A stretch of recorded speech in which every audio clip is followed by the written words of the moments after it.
अगर आप अभी जिम लगाना चाहते हो, आपको ये वीडियो पूरा देखना चाहिए, क्योंकि इस वीडियो में वो चीज़ों के बारे में बात करेंगे जो 90% बिगिनर्स ध्यान में नहीं रखते और जिसकी वजह से आपके स्टार्टिंग के 6 महीने बर्बाद हो सकते हैं या फिर आपका पूरा टाइम भी वेस्ट हो सकता है। और ये चीज़ें जो है ज़्यादातर मैंने फिटनेस यूट्यूबर्स को बोलते हुए देखा नहीं, क्योंकि सब वही बातें करते हैं जो है स्टेप 1, हम जिम में जाने के बाद क्या करते हो, कौन सा वर्कआउट फिट फॉलो करते हो। बट मैं आप सबके लिए ऐसी बिगिनर सीरीज लेके आया हूँ जिसमें हम एकदम स्टार्टिंग के लेवल से, अगर आप लेवल 0 पे है तभी भी आपको ये सारी चीजें हेल्प करेगी। बहुत सारे लोग एडवांस चीजों के बारे में बात करते हैं जो बिगिनर्स को समझना बहुत ज्यादा मुश्किल हो जाता है, तो इसलिए इस वीडियो के थ्रू हम लोग वो बातें करेंगे जो आप एज अ बिगिनर अभी इम्प्लीमेंट कर सकते हो और जिसकी वजह से आपको अपनी जिम जर्नी में बहुत ज़्यादा हेल्प होगी।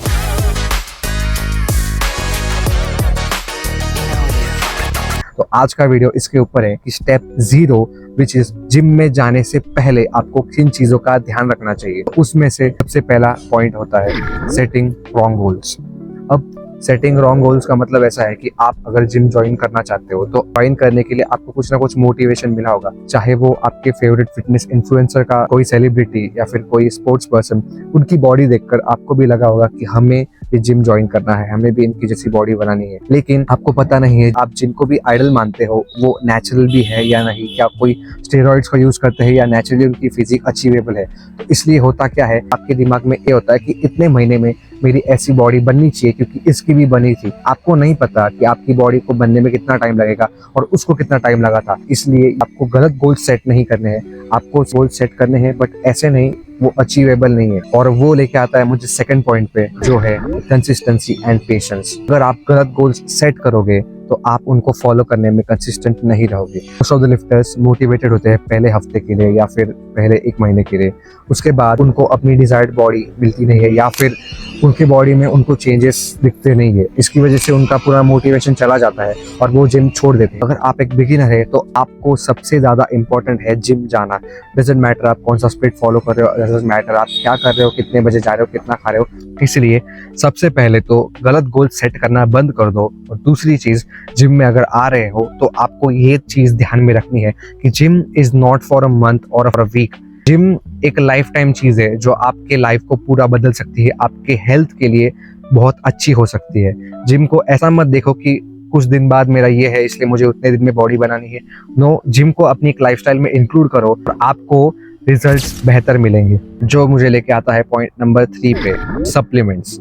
मोस्ट ऑफ द बिगिनर, चाहे आप कॉलेज स्टूडेंट हो या फिर स्कूल स्टूडेंट हो, आप अभी जॉब पर नहीं हो, आपका कोई बिजनेस भी नहीं, आप अभी कमा नहीं रहे हो, आपको जरूरी नहीं है कि कोई प्रोटीन सप्लीमेंट्स या क्रिएटिन वगैरह ये सब लेना है। मेन थिंग इज आपको इसके अंदर आपका पैसा इन्वेस्ट करने की जरूरत नहीं है। आपके बॉडी को नॉर्मल खाना खाने की आदत अच्छे से डाल लो। नॉर्मल खाना मीन्स मैं वो नहीं बोल रहा हूँ जो आप रेगुलर बेसिस पे खाते हो। नॉर्मल खाने में मैं बोल रहा हूँ हाई प्रोटीन मील्स, जैसे कि आप एग्स, चिकन, फिश वगैरह ये सब चीजें आप ऐड कर सकते हो। आप वेजिटेरियन हो, आप soya chunks, paneer, dairy products ये सब चीजें ऐड कर सकते हो। मेरा बस यही कहना है कि सप्लीमेंट पे रिलाय मत करो। मैंने कई बिगिनर्स को देखा है जो जिम शुरू करते हैं और अपने पेरेंट्स से, क्योंकि वो अर्न नहीं कर रहे हैं, तो अपने पेरेंट्स से वो जिद करते हैं कि मुझे प्रोटीन का डब्बा चाहिए, उसके सिवा मैं वर्कआउट नहीं कर सकता, मुझे अभी ये सब सप्लीमेंट्स चाहिए। तो नहीं भाई, आपको ये सब चीजों की जरूरत नहीं है। सबसे पहले ईट रियल फूड। पहले नॉर्मल खाना खाने की आदत डालो बॉडी को और फिर धीरे धीरे खाना बढ़ाओ।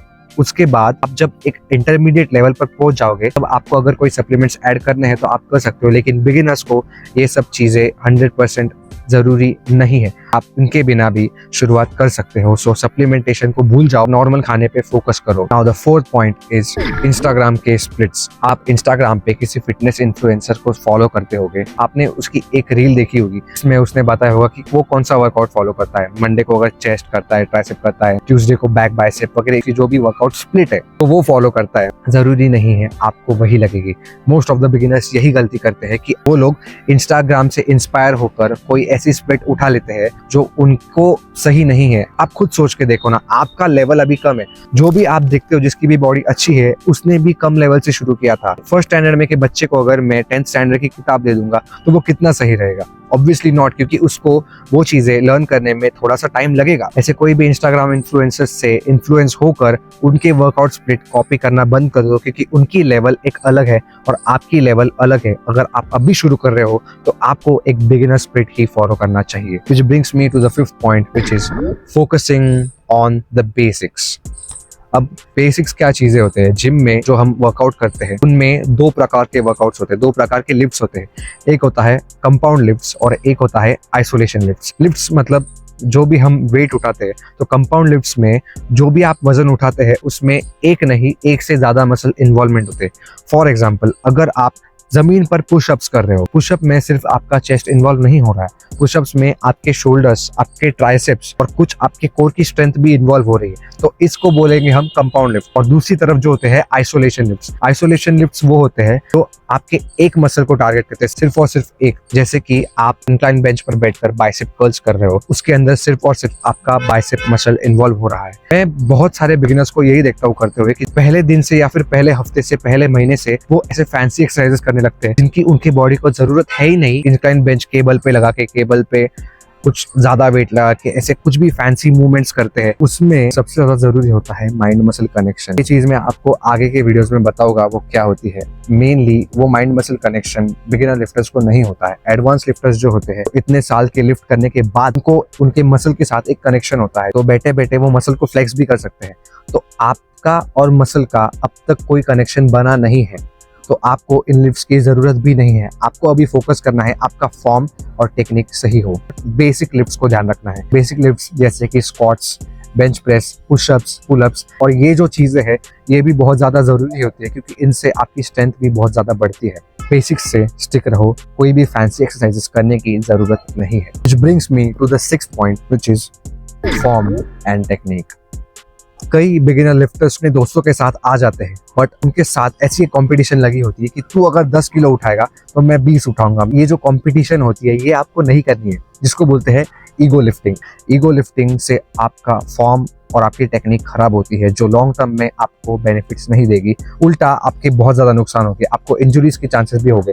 मैं कई सारे लोगों को देखता हूँ जिम में घुसते ही कुछ भी उठ पटांग जैसे वेट्स उठाने लगते हैं जोर जोर से। अभी बाइसेप कर्ल्स कर रहे हैं तो वो बाइसेप के लिए होते हैं, वो पूरी बॉडी हिला के जो कर्ल्स करते हैं ये ईगो लिफ्टिंग होता है कि बहुत ज्यादा वेट उठाना है, सब देख रहे हैं मुझे इन सबके सामने बहुत ज्यादा बड़ा बनना है, तो मुझे इन सबके सामने बहुत ज्यादा वेट उठाना पड़ेगा। तो ये गलत अप्रोच है। आपको फोकस करना है आपकी फॉर्म एंड टेक्निक पर। एज अ बिगिनर आपको ये चीज ध्यान में रखनी है कि स्टार्टिंग से लेकर इंटरमीडिएट होने तक अगर आपका फॉर्म बहुत सही है, आगे जाकर आपको उस चीज का बहुत फायदा होगा। आप हेवी वेट्स भी अच्छे से ट्रेन कर पाओगे with building a muscle mind connection. So form और टेक्निक को सही रखते हुए हम आते हैं अपने 7th पॉइंट पे, which is nutrition and sleep. Gym सिर्फ वर्कआउट करने तक सीमित नहीं है। आप जिम में गए, आपने वर्कआउट किया, अच्छे फॉर्म से किया, but that is not enough. Game changes when you sleep and when you eat. ये बात का ध्यान रखना। जिम में जो ट्रेन करते हैं उससे हमारे मसल्स ब्रेक होते हैं, मसल्स टूटते हैं। इसके बाद जब हम उसको न्यूट्रिशन देते हैं, अच्छा खाना देते हैं और अच्छी नींद करते हैं, तो नींद में मसल्स रिकवर होते हैं और उसकी साइज बढ़ती है। एंड बिगिनर्स को इस चीज का बहुत ज्यादा फायदा उठाना चाहिए, क्योंकि बिगिनर्स आपके पास एक सुपर पावर होती है जिसको कहते हैं न्यूबी गेन्स। मैं न्यूबी गेन्स के ऊपर पूरा एक वीडियो बनाऊंगा, बट आपको मैं एक शॉर्ट में समझा देता हूँ। न्यूबी गेन्स वो होते हैं जो आपको स्टार्टिंग के 6 महीने में एक्सपीरियंस होते हैं, और न्यूबी गेन्स ऐसे होते हैं कि आपकी ग्रोथ उस टाइम तक स्टार्टिंग के 6 महीने में बहुत ज्यादा रैपिडली होती है। मतलब आप बहुत ज्यादा अचीव कर सकते हो। लेकिन अगर आप न्यूट्रिशन पे फोकस नहीं करोगे, आप ईगो लिफ्टिंग करोगे और आप अच्छे से सोओगे नहीं, तो आई एम सॉरी, आपका मसल गेन जल्दी नहीं हो पाएगा। इस बात का हमेशा ध्यान रखना कि जिम सिर्फ और सिर्फ लिफ्टिंग नहीं है, जिम एक साइंस है, और साइंस यही कहता है कि lifting plus nutrition plus recovery, मतलब ही स्लीप, ये 3 पिलर्स है जिससे आपका जिम का पूरा स्ट्रक्चर बनने वाला है। इसलिए जिम में जाने से पहले ये बात ध्यान रख लो कि आपको जिम लगाने के बाद अच्छे से खाना होगा, प्लस आपको स्लीप भी अच्छी लेनी पड़ेगी। स्लीप अच्छी का मतलब है around 7 to 9 hours of sleep सबसे बेस्ट मानी जाती है। इसलिए न्यूट्रिशन पे और स्लीप पे फोकस करना उतना ही जरूरी है जितना आपको जिम मारने में फोकस करना जरूरी है। तो गाइज, अगर आप अभी तक वीडियो देख रहे हो और आपने ये वीडियो पूरा देख लिया है, तो बिलीव मी, आप अभी एवरेज नहीं हो, आप कंप्लीटली रेडी हो चुके हो एक जिम ज्वाइन करने के लिए और अपनी फिजिक को ट्रांसफॉर्म करने के लिए। एज अ बिगिनर्स आप जब भी अपने लिए कुछ सर्च करते हो तो आपको बस यही मिलता है कि वर्कआउट स्पिट कौन सा फॉलो करना चाहिए, बट क्या आपको पता है कैलोरीज क्या होते हैं, protein, macronutrients, micronutrients, BCAA, creatine, ये सब चीज़ें क्या होती है? ये सब चीज़ें दिमाग के ऊपर से जाती है। एज अ बिगिनर मुझे भी ये सब चीज़ें डराती थी, मुझे पता नहीं था कि न्यूट्रिशन है, मुझे बस पता था कि ज़्यादा खाना है। उसकी वजह से भी मेरी जिम जर्नी में बहुत ज़्यादा गलतियाँ हुई थी। मैंने ये जिम सीरीज इसीलिए लाई है क्योंकि मैं नहीं चाहता कि आपके साथ भी वही गलतियाँ हो जो मेरे साथ हुई और आप भी अपना टाइम वेस्ट ना करो। इसलिए जो मेरा अगला वीडियो होने वाला है वो होने वाला है जिम डिक्शनरी पे। Yes, gym dictionary. इसमें जो भी जिम के टर्म्स होते हैं जैसे कि कैलोरीज होते हैं, मैक्रोन्यूट्रिएंट्स होते हैं, माइक्रोन्यूट्रिएंट्स होते हैं, मेंटेनेंस कैलोरीज, सरप्लस कैलोरीज का और डेफिसिट, ये सब जो चीज़ें हैं, प्रोटीन, फैट्स, कार्ब्स, ये सब चीज़ें आपने बहुत बार सुनी होगी अगर आप जिम के एनवायरनमेंट में हो या फिर आप किसी फिटनेस इन्फ्लुएंसर को फॉलो कर रहे हो, आपने कहीं ना कहीं ये चीज़ें सुनी होंगी। तो ये चीज़ें क्या है इनको हम लोग इन डेप्थ में जानेंगे। तो make sure to subscribe my channel और ऐसे ही सपोर्ट करते रहिए। अगर आपको लगता है कि वीडियो में कुछ चीज़ें मिस हुई है जो मुझे बतानी चाहिए थी, या फिर आपको ऐसी कुछ चीज़ें हैं जिसके बारे में आपको कोई वीडियो चाहिए, आपको किसी चीज़ के बारे में कंफ्यूजन है, तो आप मुझे कमेंट करके बता सकते हो। मैं हर कमेंट पढ़ूंगा और आपके लिए वो वीडियो लेकर आऊँगा। So make sure you start your workout as soon as possible and never give up. This is our time. You already know, I ain't gotta tell 'em